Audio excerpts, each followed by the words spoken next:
abala programu eno naye ate era bingi ebyetaaga okwongera okutegeera ng'okuyiga. Nebaza Mukama olw'ekisa kye kuba tusobozesezza okubeerawo olunaku olwaleero okuyiga ekigambo kye enkyanga bulijjo ya Tuesday ne ku Sabbiiti mbebaza ababaddeko n'abansindikira messages nga mwebaza Mukama. Tugenda kuba nga tweyongerayo olunaku olwaleero nga tukoma otandika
mpozi olunaku olwaleero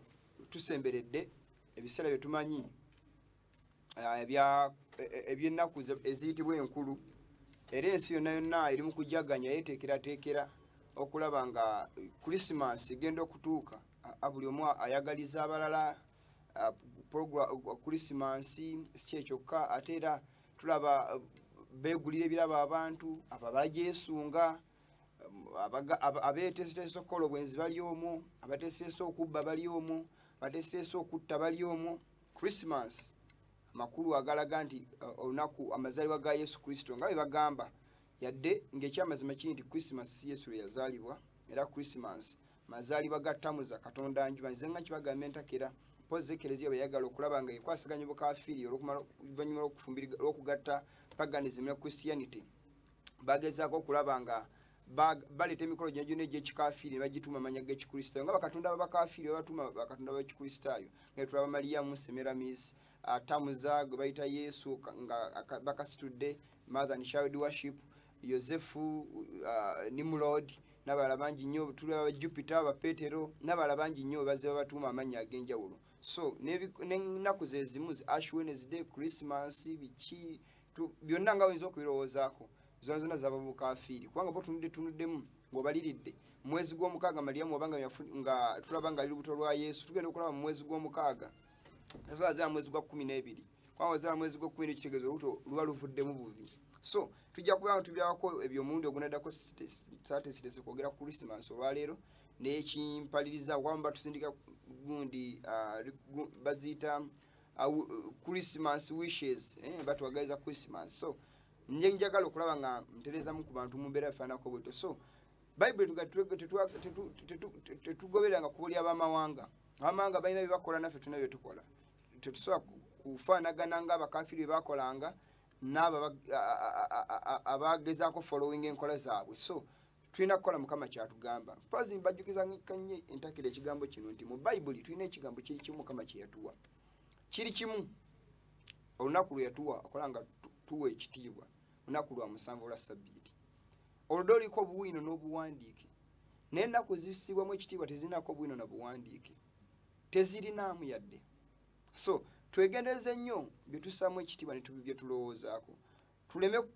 tuleme kussaamu respect obukafiiri ate Mukama twigine walinga byayagala. Ekyo kigambo era tujja kulaba nga ebigambo bya Matayo 15:9 bituukira ku bantu bangi. Bayibuli egamba but in vain, Mukama gamba but in vain, ne bamala biseera they do worship me, bansinziza bwereere,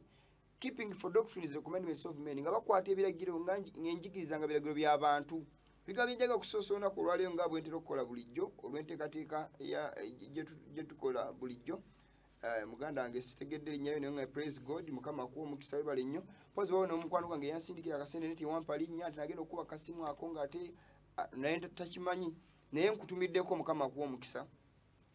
webale nnyo obuwagizi era sitiiru mukama abawo omukisa mwene mwenna abakola kyekisoboka okulaba nga omulimu guno gugenda mu maaso mu katono nnyo ke mulina si mu bugagga naye mu katono ennyo ne musobola okuba nga muyamba mukama abawo omukisa transport mutuyamba byonna mukama abawo omukisa ngendo genda mu maaso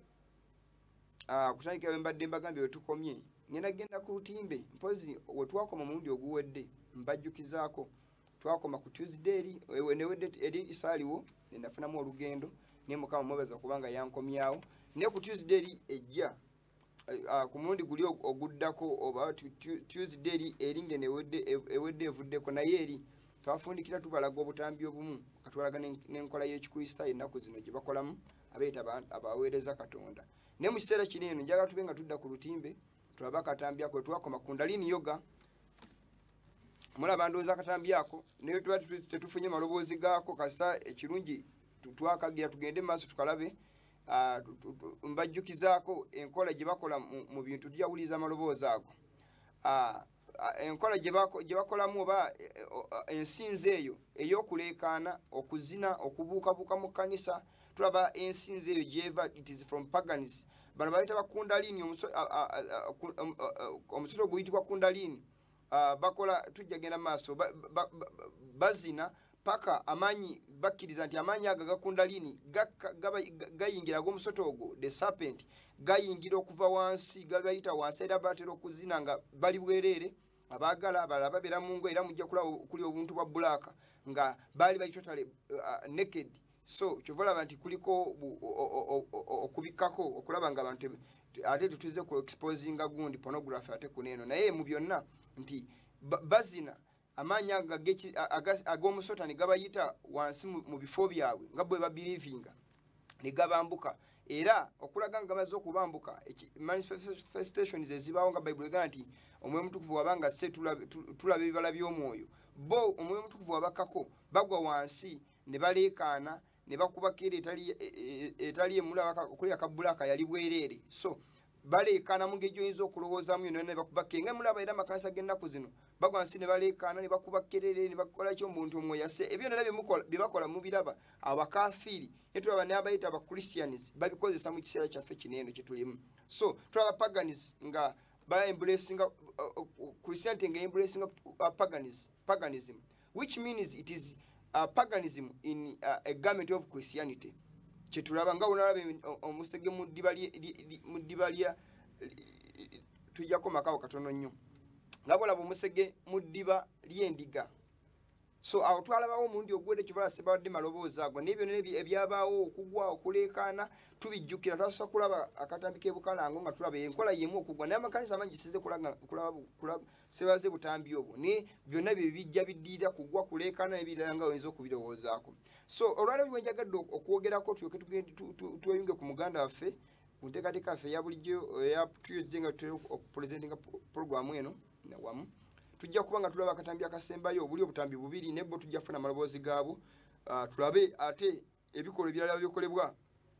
amakanisa nga bagamba nti omwoyo omutukuvu asse ng'okuseka ne bagamba omwoyo omutukuvu abanyonyogedde katulabe ebigambo ebyo tulyoke tweyongereyo ate ku puroguramu ku kitundu ekiddako ne muganda waffe katugende maaso ku lutimbe tulabe akatambi ako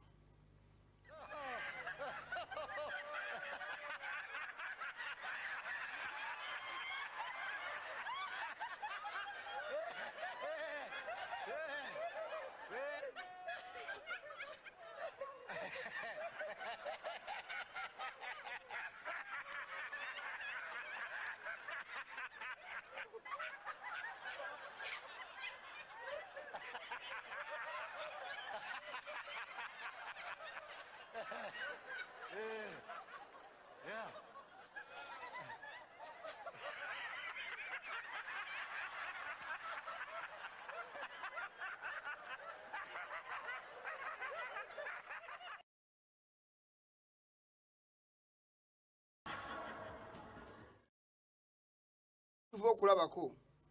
be balokole bazungu ba mega church leaders ba Kenneth Copeland n'abala bangi nnyo bonna babaddemu omwo aba besijja kuddamu mu kiseera kino naye badde bangi ba leaders ab'amaanyi mu mawanga ga America n'ebitundu ebirala byonna ebyenjawulo nga bali mu baga mu mutukuvu wase omwoyo w'okuseka era okukakasa ebigambyo naye wano mu Uganda bwe kingera balagakooko katambika ekkanisa emu nga baseka mu ngeri y'emu naye nga sinakabalaga nsoke mbalaga abakafiiri nabo nga bakola okuseka kwe kumu nga mugenda okulaba katusoke tulaba akatambi bapaganizi nga bakola enkola y'emu ey'okuseka mu kusinza kwabwe kalugende maaso ku lutimbe. Marilah kita selalu ketawa untuk diri, untuk orang lain, ketawa untuk keluarga, masyarakat, dunia, dan negara. Makanya apapun yang kita cari di dunia ini, kita menjadi orang pintar, menjadi orang kaya, ujung-ujungnya adalah kebahagiaan.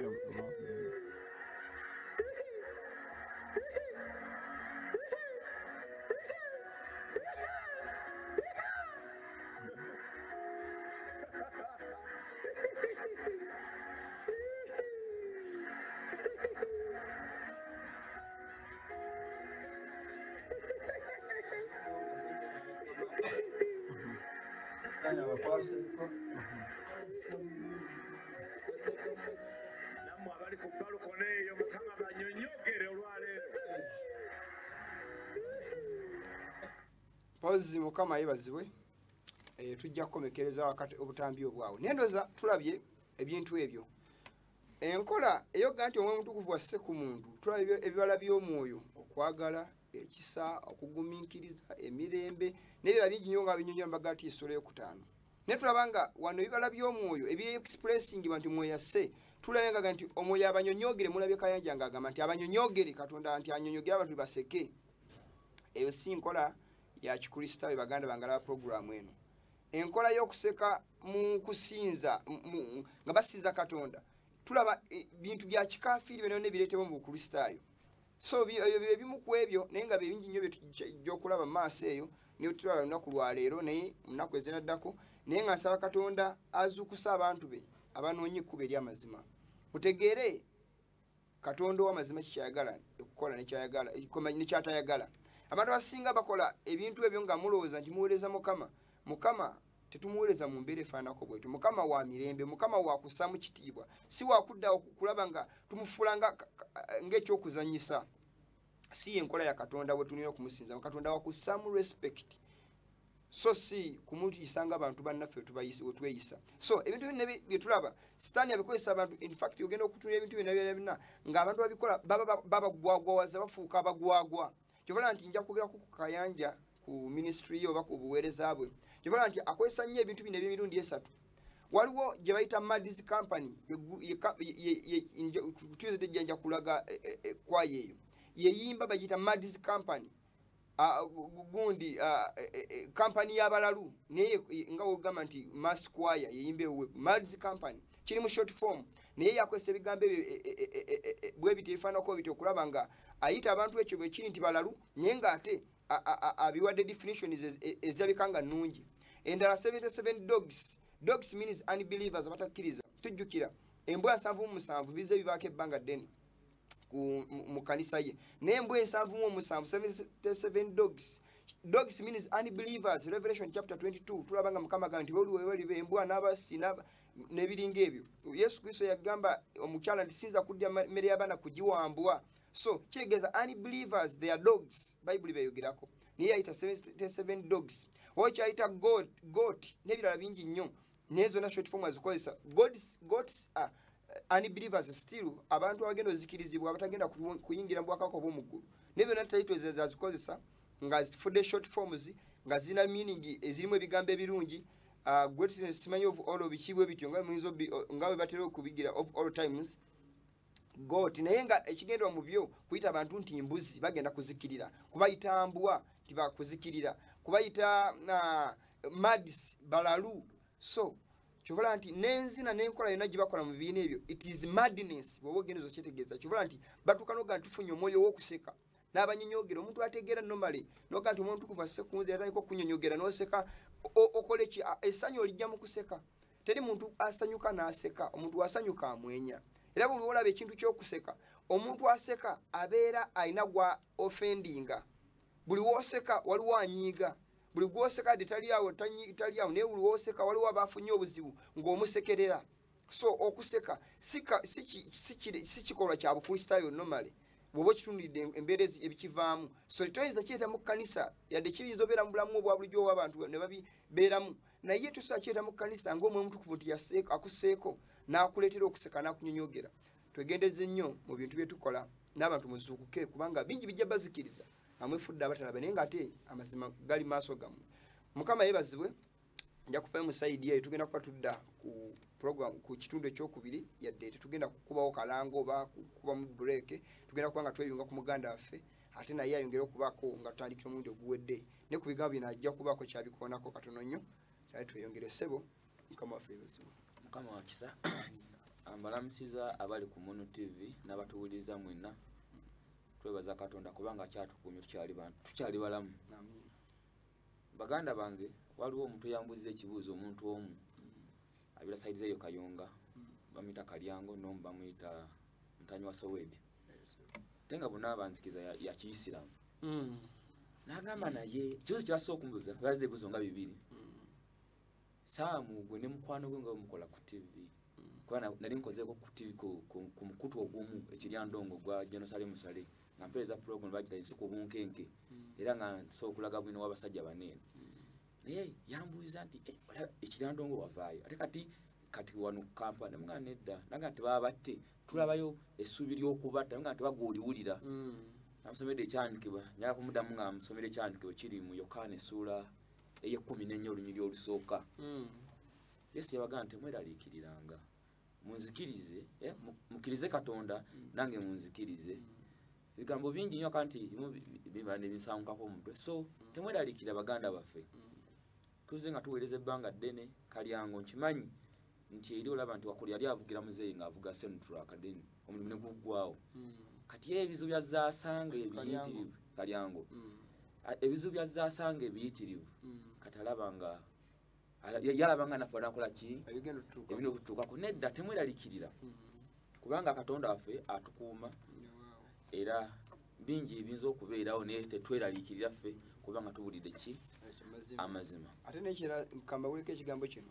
ekkola y'abatuukirivu lyakunywera emirembe gyonna ekkola y'ababiriribula terigenda kubeerawo so omuntu yenna akola ebyobubi suubi kiri olina nze ne bwoba ng'onziggyewo obulamu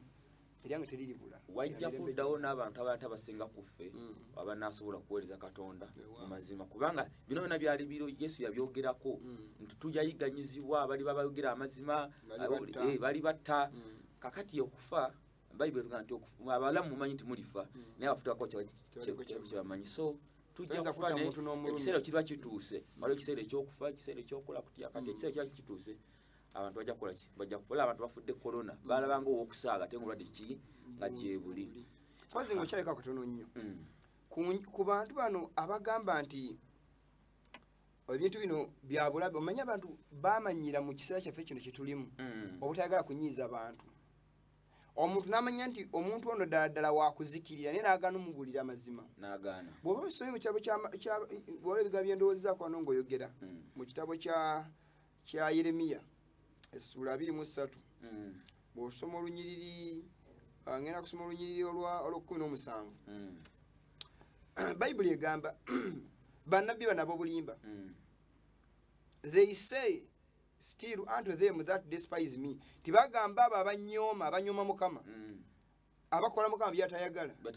babagamba the Lord hath said Mukama agambye you shall have peace mujja kuba n'emirembe abakola Mukama byatayagala bamuli abanyooma Mukama abaleka Mukama babagamba mujja ba n'emirembe kyoba nti bakuŋŋanya amakanisa ne bayita ebibiina byonna ti oba oliwo eddiini kijangu Mukama akolera ebikulu si nsonga ebikolwa byo bibi jangu Mukama agenda kukola ebyenjawulo mu bulamu bwo agenda maaso n'agamba and they say unto them and everyone that walketh after the imagination of his own heart. Nebagamba nabo batambula nga bagoberera okugomba kw'emitima gyabwe ne balowooza ne baagala, no evil shall come upon you. Teri kabi kajja kubajjira. So balagula mirembe peace teri kabi. Naye Mukama agambye nti balimba abantu mu beefaanako bityo. Waliwo omusumba omu ayitibwa Musumba Emmanuel. Ayina ekkanisa eri wano wansi e Kosovo. Musumba kimanyi kati kusano ku TV kwali kubanga Mukama waliwo omukozi we yamugambye nti omwana ajja kugenda ku TV katulabye. Omuntu alala AIDS omuntu alina okumira eddagala kuba eddagala gyeriira eddagala lyabwereere. Naye Musumba yakoze ekintu kyekibera byagenze n'afuna ebiddagala bino food supplements ebyafukka nga ogiwulira ku kampuni eyo. Njiwulira. Ekampuni ezo si kuzoogerako bubi naye zijja zeekyusakyusa. Zijjayo ne zeefula aloe vera jelly enkya ne zikyuka ezitatiyanse. Ng'esigadde kampuni etya yeemu tiliwonya siriimu likola litya kati yagenda n'ajja ku musajja omu bamutaluka n'amugja ku ddagala lya AIDS. Bwagenda muwaki eryo eddagala asooka namusabira kyokka eddagala ligula $5,500. Kati omusajja n'amabwa gajjuddemu okuva mu kamwa okutuuka wansi gyakola ki gyavuma. So Musumba kyokola kikyamu abantu baleke bamire ki eddagala oba food supplements ezo weziri naye asigale ku ddagala ki ziyalezeeko nyongereza. Yatuuse eri omusajja n'agamba nti nze Musumba yaŋŋamba nnakubeera kunywa eddagala lyokkalyo tekamutweka mu ddwaliro ekiruddu. So kibi ani namugamba ngu ate oyongera okulya embizi ekujjanjabe. So newalagi naye newalagi kakati omusajja alina amabwa ate omwewalagi omuteekeko embizi kati gwolina omubuulira enjiri embizi si nnongoofu ate yongera ku bantu kwonona mubiri gwamu nakumugamba kuzikirira kubanga Mukama agenda zikiriza balinnya mayinzi. So Musumba Emmanuel nkusaba nga katule bajja kutegeeza kyali ku mukutu kwoli abantu bategeeza amazima ate abantu babulire bitali birongoofu n'ebirongoofu baleke ku ddagala yabwe weeriri gavumenti eteekayo mu malwaliro. So Mukama wange ng'omusumba nti osumba abantu abalala entebe tebijja kuba kirungi badde njagadde kuwabula mu buwabuzi. Bwengenda ku muganda wange ono Kanja Robert olebe ng'agamba abantu bakole ki baseke babanyonyogere omwoyo abanyonyogere. Nayita mu kagwanyu nnyo bwe nali nkyali ekiryandongo. Sajja alina faamu ennene Kanja Robert kuba yamuze eri Masindi yakayanja eri Kiryandongo. Nengenda ekiryandongo eyo nengamba kati nali nkozeewo olukungu ate nga mbeera ne ku mukutu ogumu ogwa leediyo okola ki oguliyo. Kanja bamutegeeza nti mutabani wa Kande we nakoze eki azze ate nga abasajja ali be bamu ate nga leediyo ekwata paka ddala Masindi. Kambuzemu ekibuuzo ne Kayanja naye oli amuwa amaanyi. Kayanja ati bonna olw'omusajja Nabbi John Ebirebuwa nga agenda okuddayo eggana olwo alemereddwa okuwonya abantu emulago bakole ki bonna bawone. Amini amuwadde ekiragiro. Kati bantu baali bayimba Kanja Robert nga yanyenye ensaasi nga bagenda okuyimbira Nabbi John Ebirebuwa gye yabuuliranga enjiri. Kakati aba agenda n'asomera muzeeyi ekyandikibwa nti mu Yokaana essula 10:16 nti esigadde ekiseera kino ne mundaba naye walibawo ekiseera ne mulamu ne mundaba alekera muzeeyi Bayibuli emyufu n'engoye. Kati engoye muzeeyi naye atolako awako ku Kayanja nti amune naawe yambalako ku zino za kwazijja tuwadde. Buli gwe baawa engoye buli asigaza ekintu kyonna ekyebbuwa yasigaza amaanyi era Kayanja yayagala kwambala nga kinaggana oli bwakola ki bwayambala. Yasigaza ngoye za kinaggana ez'oli era buli weneezidde agenda Ekiryandongo alina faamu ate engatto waliwo yasigaza engatto muzeeyi yasigaza pule emyufu Nabbi Kakande. Kati Kayanja n'asigaza ekinaggana Namutebi yatwala ebumu ku bukomo bwani bwoli owebbuwa be basatu kubanga waliwo yaŋŋamba waliwo gwe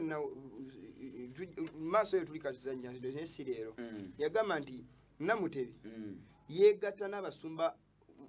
mu bikolo eby'obufumbo nga kuba n'ono omusajja ono bbaawe aliyo gwe bayita kula kuba yamubba ku musajja ku mukazi naye okumugira yeegatta ne n'amuwunza n'amazzi ge nti tujja biraba maaso in fact naye kyenjagadde okutegeera nti yeegatta n'abasumba ne bafuna powers amaanyi ag'ekizikiriko ne bafuna amaanyi era buli eyakwata ku byobbuwa agaba amaanyi eri abalala. Era kati ne muzeeyi mwennyini ali omusajja ayitibwa Bright Nabbi Bright ali wano wansi nga nga muuli simanyi wagira yes kanisa eri side zeno Nabi Bright eri masanafu masanafu Nabi Bright kati esuuti muzeyi giyambalanga enjero kuva mwaka 2003 paka 2006 giyamuwa teyagula buguzi ndala ya muwe nyini walanga agenda kuwa enjeru jemulaba mwera Nabi Bright kakati ono Makabai Brazaloni bamwe suuti emyufu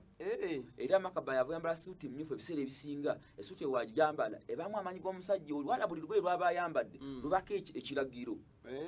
Nabi kandi waba yambadde saati nga munda mulimu omutima saati nga oba t-shirt munda wali jatwaka ko omutima omanya agenda kugaba nnyo sente bwambale suuti ya bulu munda nateka mu saati nga ya bukubu omanya agenda kubanga wajja kuwa saddaka ezinakolebwa kati nze nabeeranga mu kanisa nga mba mmanyika leero no wanana saddakibwa era wabagamba wakola ati bihiru nakolanga yewe tamudala bwati bihiru abategeza ba ashers banene oyo wakusaddakibwa leero naye akyuka ddala bihiru omanya ati kati bano ba ashers bakugamba Fred Nkambwe agamba nedda musajja akatola yakwogera Fred Nkambwe kati Asha Fred Nkambwe kati Asha mu kanisa anti Fred Nkambwe kampuni ya Samuna bwe yalenga walukaga atanso giyimbako nti ebizigo babifera kati Fred Nkambwe ngayimbira mu kanisa ya muzeeyi kakati atenga muzeeyi namushares mu Samuna kwegwa Fred Nkambwe ayimbe katapira majegere nti ono walukaga alinye katapira ki majegere kati Fred Nkambwe yaddamwani walukaga kate muzeeyi agweddalu ate ono yeddiza sente za kampuni zonna Samuna muzeeyi namujjako kampuni yagwire eddalu namutwala ebulaya addemu afuuke abere nnono kati muzeeyi n'agamba Samuna nkuggyeko kampuni eno katani kayimba mu kanisa era Samuna alina ennyimba za gospel nyingi nnyo z'alina ono yimba katapira ina nyini Samuna kati mu Samuna muzeeyi yagigula kati Samuna n'agenda alina shares anti kati ye mu amponye supplying ama refugees ebijanjalo bikibiki nene bajimwe muzeeyi yagigulira ddala ekijimu kisako Samuna nti muzeeyi yali amaze ogigula nasigala nga manager kante Samuna muzeeyi yagodda uli za sente za company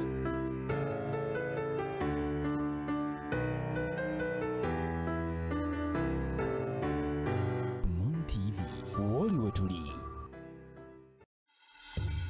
okuva mu nsonda zonna ez'eggwanga amayengo ga Voice of Africa Radio gakutuuka kuwonna wooli awo mu rediyo yo ku mukutu 92.3 e Kampala 102.7 e Masaka n'emiriraano ne 9.6 e Mbarara n'emiriraano ofisi zaffe ziri ku Akasha Avenue Poloti 27 e Kololo ye Voice of Africa Radio.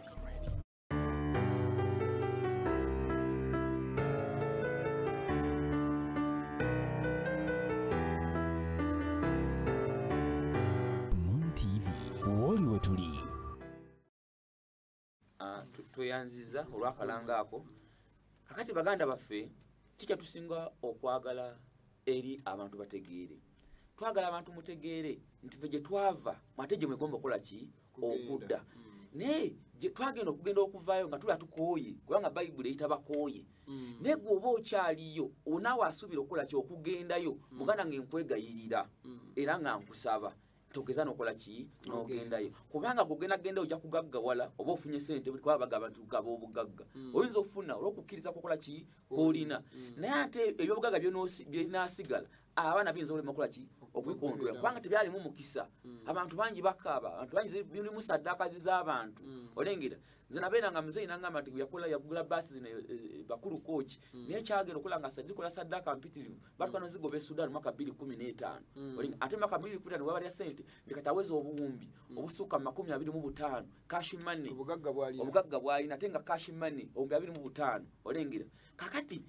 obugagga obwo bonna ngola nti baasi esudde abantu bonna bakoze eki bafudde buli lunaku abantu bakaaba amaziga golowooza bana boozadde bagenda kufuna mu bugagga kyo nga gaali maziga g'abantu so baganda bange siga ntuvumirira abasajja nedda ate nange ngamba muganda wange banga nti muganda wange gundi Jengo mbwa nnaku zino abadde anoonya Jengo woba onnoonya sigana nenjagala nga tugenda kwogera kubaka bwa Katonda kutegeeza abantu mazima bategere ki amazima kubeera amazima nebaza omusajja omu yaliko omulabirizi mu kanisa ziri eza SDA Church omulabirizi kajja yaŋŋambye mwana wange mbeera ku TV nengola kino embalaba naye mwebala obuweereza naga era ebyawandika bazakugoberera ebbanga ddene naye baza obuweereza bwokola ki bwoweereza okuva emabega ddala lunaku lwa Saturday Sabbath ngwafa okulaba ng'akola ki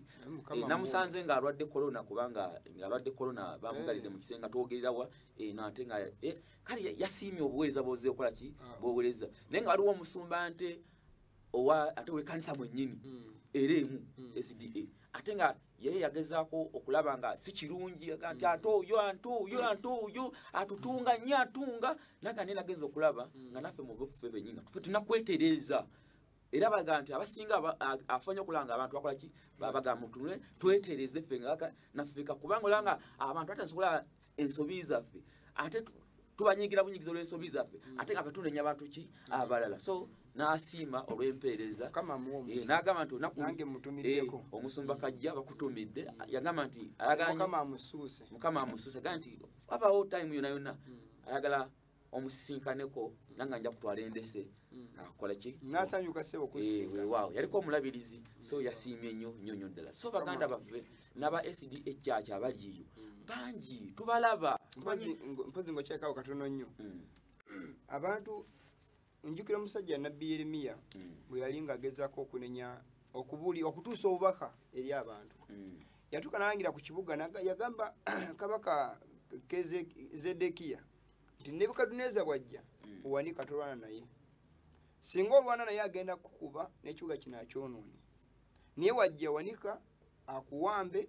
ekibuga akireke aleme kutta n'abantu n'amuwa amagezi ago naye abasajja bano bakabona abo bannabbi ab'obulimba yagamba nti amalamu abasajja bafa amaanyi amalamu abasajja abalwanya amaanyi kati kitegeeza nti ayogedde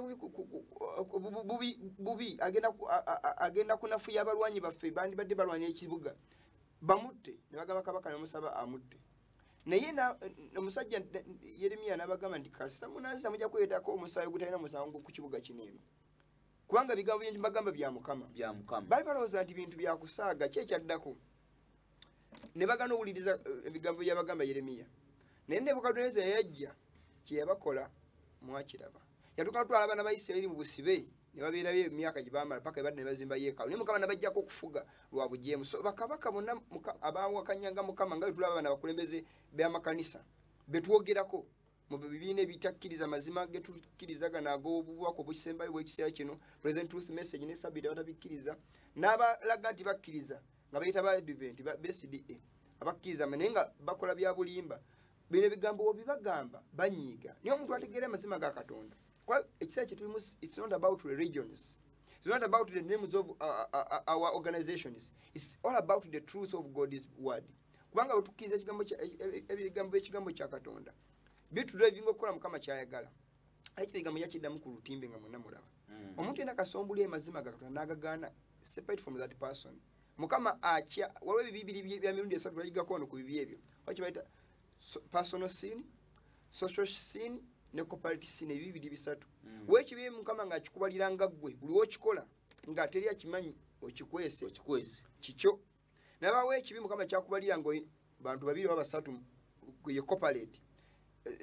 then social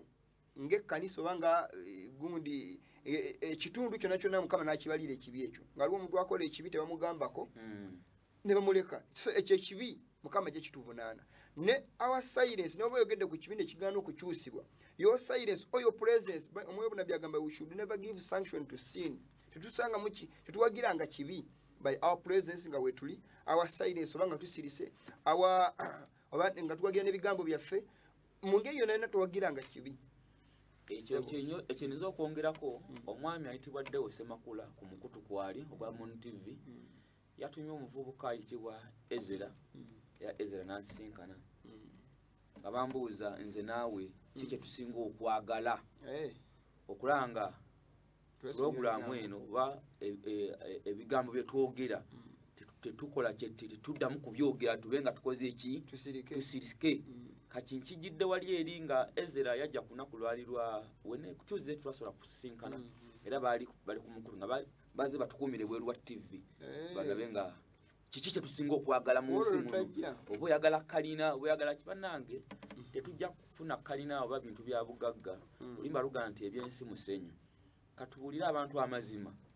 katusiibe enjala katambuze ebigere 17 siyagala bugaga oba feza nungi njagala bya mugulu n'okutuuka gyoli bane teri kirabo kisinga kutuuka eri Katonda obugagga bonna obwenseme temuli ekizimbe osompadde na muntu obazibu kinaagwa so muganda waffe Deo Semakula musumba Deo Semakula emaganja ate babayita basumba kubanga basumba bangi naye singa omusumba gwe ovaayo n'okyusa abantu nibagamba nange kubanga singa twali twogera bya bulimba singa abasajja abo mbanyi b'amaanyi singa bagamba dda mulekerawo okuwaayiriza ate nga gundi baddukira wangi bayinza okukola ki naye teri muntu akola ki avaayo so Deo twagala mukiwuka kyekyo badde ku musingi gw'amazima genda omugambe mwagala ki nebanga nti nno oli nno afaanana nga nze ali nno nekirala kikankuleko ekigambo kino ekirabe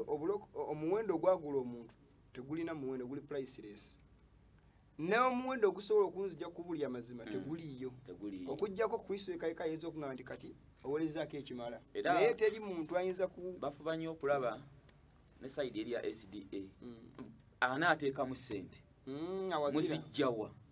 saamwa mulimi ateeka ssente akoze eki azijjeewa kale so ekyo mujja kiga abantu bangi baagala okutegeera amazima bw'oba osobodde yongerako buki bwongezi omulimu gendeme kwa twetaga nkumpi nga buli wiiki tubeerako emirundi ng'esatu bingi ebirina okuva kwa vidiyo nyingi zirina okulagibwa tulina okulaga omusajja eyaliisa abantu omuddo nga bagamba mufume wabweru ne balyanga embuzi olengera kati olyenga embuzi omuddo gwa bisolo ate gwe omuntu okole ki ogulya ate oba ng'oguzije papasi ku ddagala bakuguyenga naye okugulyanga emmere naga mufume wabweru waliyo emmere yammwe n'omulala yabanywesa petroli olala yabalisa ebiyenje so baganda baffe yabalisa omuceeri nabalaga videos nga abalisa omuceeri baga muli emikisa olengera so baganda baffe tetwagala ssente zammwe ssente zetwatagala zagenda kwongera mulimu gwa Mukama mu maaso bawogere muli musosi kugula abantu kuva ku mulimu omwaga nti muvuga bubodaboda bupikipiki kanakona yes gwevuga ennene ne kavuga akatono kwa Bayibuli tugamba nti kuba erigenda mu gulufunda wategedde kino Yesu yennyini Katonda nannyini nsi bwe yajja mu nsi yali munaku nga ne wasula talinaawo kayinza embanga n'omukisa okuvuga kabodaboda tekisinga nnyo ne mukama wange eyakola ki ataalina nawasula era mu kunegayirira ekinene ennyo baŋambye mubenga bana bannabyabufuzi abagamba ono wajja ng'alya ono wajja n'essaati ya green ng'ayambala olengera nti yaaliwo okukola ssente nedda katubeere Katonda waffe omu anaatuwa omukisa bagwe sayidi eri ebyobufuzi sibigenderako ddala kubanga nagagenda Katonda waffe yekka infact biri byansi natwe tekukyanonda kyobalaba nti toyinza kunsanga wano eno ankerenga nti munabyafuzi gundi ali bwati eyo si bizinensi yange naye tuteeka bantu mu bwakabaka bwa muggulu tugende ffenna lwaki munno omuleka so kyobala nti bwe manjogera nfubanya okulaba nga nti taata singa ogezaako mudakiika zino esigaddeyo entonotono eddakiika 6 tuzikozese ku basajja bano nga bwobadde ogambye bonna basatu omukazi n'abasajja babiri baafuna ku biliyobowa ku byobugagga bye ebyambalo bye bonna bana basatu nga kakandi bwagaba amaanyi Kayanja naye alina baawa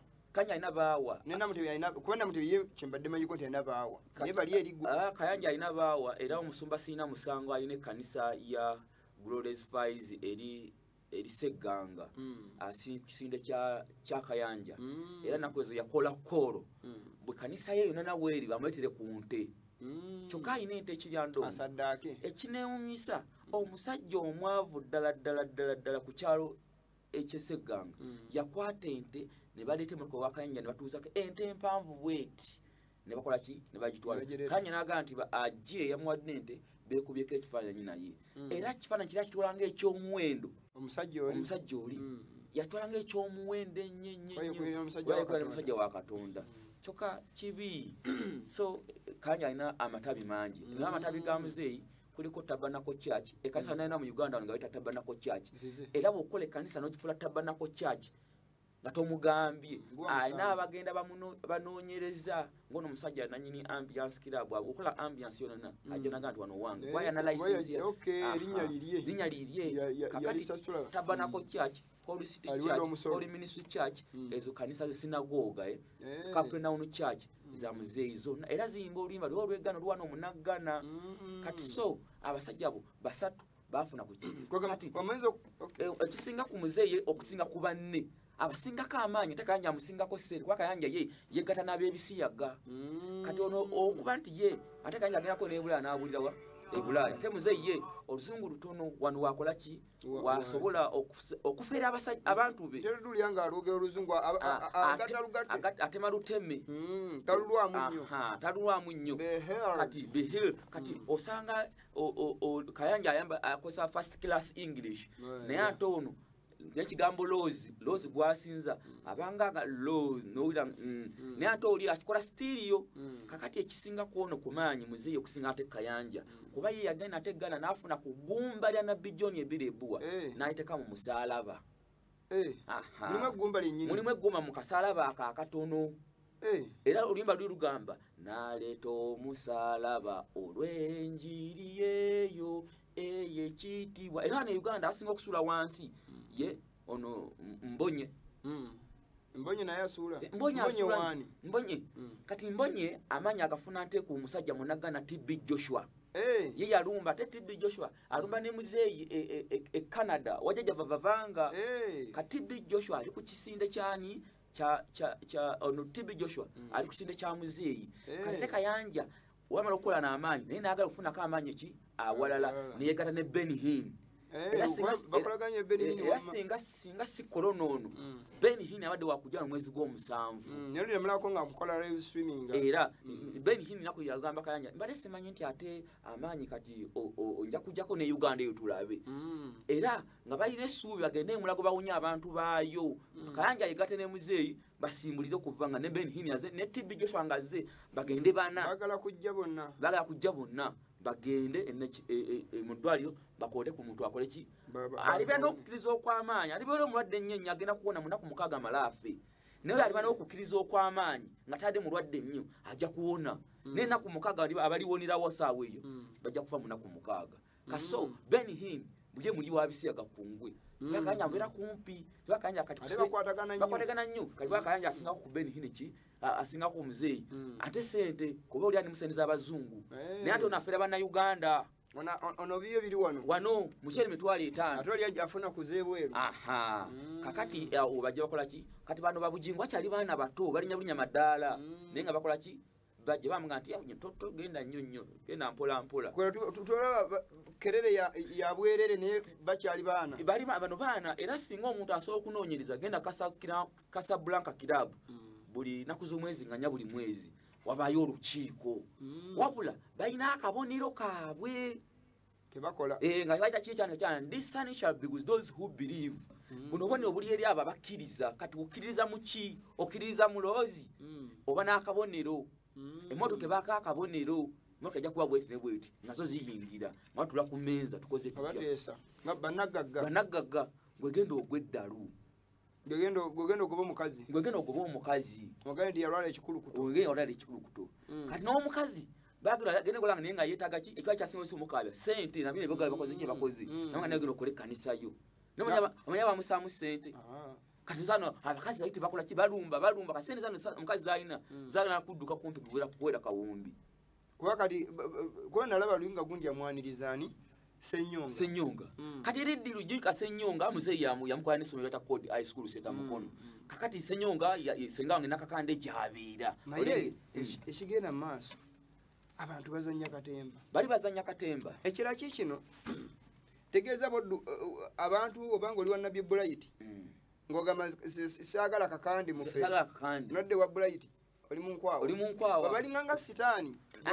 wali wabayo ekibagatta eri era lwa nagenda ebusunju waliwo ekkanisa ya SDU nadingenza kati waliwo omukazi ali eyo bamuyita Bisoboka omukazi ng'agenda agamba nti asya nze mponya naye nga mpulira bayimba oluyimba lwa muzeeyi nga nze ngamba era nalangire busunju ku police waliwo balakisi namba ne bagamba bannange nga mutusase twazebulira njiri yaki y'amazima omukyala oba wakana nti omuntu bakolawo saddaka nsabakirize nja kuyiwa ebintu byonna bibina byononese nyingire mu kanisa ye ndage owali kubanga kanisa wange yimuli bala muzeyi wano kubawo saddaka yakolebwawo nze ntambula ali mu kanisa ge musime wano kubanga bamanyi eri muzeyi wadanga nti otambula webigende webiti wano we wati wo n'okusima wano kuba saddaka weta omukazi yagala we kanisa nagana naganti naduka nagende Kampala kati endigeza alyo nezenga nti isa byogera bitufu nti ate lwaki yatuduse nakola kinagenda ne bagamba nekira bawula abafumbo omuntu omusomona kugata bugasi bafumbo naganti obusiye bawo omutuufu bazada abana meka bana tezali omusajja atagenda wasaba omukazi omulala gwamugala ti mutuufu bana abaana ferenga abona yera n'okwawula obufumbo bali basiyazi kakati akaze gati kitu bagenda kwetunulamu nga kanisa yonna bajawula mudda yajja katono nnyo baganda banga ba program eno gye tuliko ebintu bibiri tanyo kibagamba institution ziri ezi stani zakozeeko olutalo abantu bangi mukyawe bisiyaga mubivumirira n'abantu bangi nyobe mugamba nti oyo simusiyaga simenye bisiyaga naye kamaleko ekigambo kino omuntu alide bisiyaga afanga n'omuntu amenye sabbiiti institution ziri bbiri enkulu ezaaliwo nga Katonda yakamala okutonda omuntu Sabbath and marriage ebyo mu lusuku Aden byaliwo bya institutingwa stani bwe yajja ku institution zino ebbiri obufumbo ebisiyaga okulanga ofumbo tebunyimirira butantagana bakazi abasukkamu bayikazi nina basoboka kunkumulwa abakazi bane betema ne balwanya ebyobugagga bwati wayeno obufumbo kibale Paulo agamba nti Mukama tiyatonda omu yayinonyeza derisanyusa Katonda eno omwoyo omulanga sotondera Adamu bakazi abalala niye mukoyero omu nganonyeza derisanyusa Katonda Sulemani bakola obwenzi bwabwe nibagenda olaba nga bino butali mu kugoberera ki mpewo institution eyokubiri ye ya sabbiiti buli muntu amenya sabbiiti ofaana ngo omuntu alidde bisiyaga kubanga omuntu alidde bisiyaga yakyamya nkola ya Katonda y'obufumbo n'omuntu amenye sabbiiti akyamya nkola ya Katonda eyunaku lw'Omukama olw'omusanvu so ekyo mukitegeere abala program kubanga abeseera ebisinga bwogenda mu Bayibuli abantu binya constitution ya Katonda ku sabbiiti ayinza okugaa nti nsinza naye nga ajarwa nakola ntya olengera bananda bantya nti ndi mukadde ndi musumba size kola ki kusinza najja nalyawo ekyemisana mana naguduka nakola ki naga nagula business n'omusajja omugwe manyi alina kumpi supermarket nene nyo nisebo bwaraga nti wa kanisa te wa amaanyi teggalawo ku sabbiiti egalawo saa 10 saa 2 ez'ekiro ku Friday neggulawo saa 8 abavuddeyo naye Bayibuli egamba kali babaletedde misa kali basaba misa naye Bayibuli egamba bweti mu Revelation oba mu kubikulu essula ya 3:15 agamba nti obuguma tobuguma onyogoga tonyogoga wakiri obenga onyogoga obanga obuguma kakati wobanga obuguma kiriza Katonda w'amazima obugume leka kuba wakibugumiriza kuba wekibugumiriza Bayibuli egamba nti ngenda kola ki kumusesema so muganda wange kimanyi nti nawe kuli ku mukutu ate nga weetegedde tetwala kwatukuliza amanya kubanga twagala tutereze abantu ba Katonda nange ate we ulaba nga wemba nkyami ompabula ongasamu wano bakozi boti ni boti wakozi ki Paulo kyabudaga nti musa kimuna bikola bya kizigiza ne mu binenye ate bwenzira ku sayidi eri ya muzeyi Bayibuli tunga Paulo bwe yakyuka Yesu oba yani yamubuuza nanga Paulo bokyukanga okyuka no kyalisani ne baganda abo yali Petero onyozanga ne baganda abo so baganda baffe bebo si bana batuzala mu ndemu tata afi atuzala mama yakwachi atuzala baganda bange yemwe abalaba Munu TV twagala mukyuke mutegera amazima kubanga ekiseera kya nkomerero ebiseera bitumu bya nkomerero koza akade nawo katusiibula naye ekyenjagadde okubajjukiza mu katono kye twatogeramu ko wali emabega nti ebiina bino byonna obanga obitambuliramu wegendereze ono stani nga bwe yakola ateze emitego bw'amanya nti omuntu atakuuma sabbiiti omuntu akolebe Katonda byagala nakuba bw'ati then naddira ono n'amwamugana mazima ono n'amukyayisa gano kati ne babeerawo nga balowooza oli mulabe nono mulabe naye ng'ate bonna bali mu kutiya etya so bannabbi nabo bulimba bassa kimu ne bagudde emikutu egy'enjawulo ono n'avumirira ono gwe nowooza nti oli mutuufu naye nga muli mu kutiya yeemu tewali njawulo gwe mutunulese ennyo nga ng'akuba muzeeyi muzeeyi akaba emisango emeka mu kkooti tewali kubanga bali kazanyo kali kazanyo oli wakunganya kimwe kyekumi akitwala ole muzeyi kyamutwazako mu kooti ngabye ettaka era ne byewanga nabbako ne side ze kasensero so omulamuzi amugemeire n'amutwala mu kooti nera byagira byabisinga yagenda yasindika amaanyi ya mulamuzi bamugemeire ne kawansi yali spakasito omuwansi n'abasirikale bonna namukwese mu aluka kane nti wangi omulamuzi andaze kula attaka eri kamanyi wamu tiaki yageze nga tangambye olengera ayasalimidde mu buga Salambwa musalambwa so bagana ngala program eno mbebazanya akadde katuweddeko n'ekye mbadde mbajjukiza waliwo enteekateeka yokola omulimu gw'enjiri naye nsaba waba omuzira kisayi na yenna si bya kuwanguzi omuntu yenna ng'oyagala okwagira omulimu guno ng'osuubira okukyusa mayindi n'amazima gano eno don't waste your time kuuma sente zo zisigaze naye abantu balina sente nga bemulona abantu balina sente waliwo obwetaavu wa bukadde obwo buna buli week twagala okuba tukola omulimu guno si wano ku TV naye mu gundi yawijjo mu nnaku ezo abali ku social media n'abalabona okubanga bafuna obubaka buno bonna waliwo obwetaavu wa miliyoni 4 badde nsaba alina obusobozi obwo okuyamba osobola sikwata omu abantu bamamazina ate omuyinza okugamba nti kati ndaba owamuzeeyi akatambula 7,000 ate omuntu omu nakola ki n'aziwaayo naye obanga ogenda kutegeera amazima n'abantu abalala bakoleki bategeere kale obudde buweddeyo naye ku ssimu ezo kojja okukuba setujja situmira sekinoomu ne mwonna tubatumiddeko mukama gw'omukisa mwebale kulaba puroguramu eno katonda w'ekisa abakuume mubeere bulungi mweraba paka sabbiiti amiina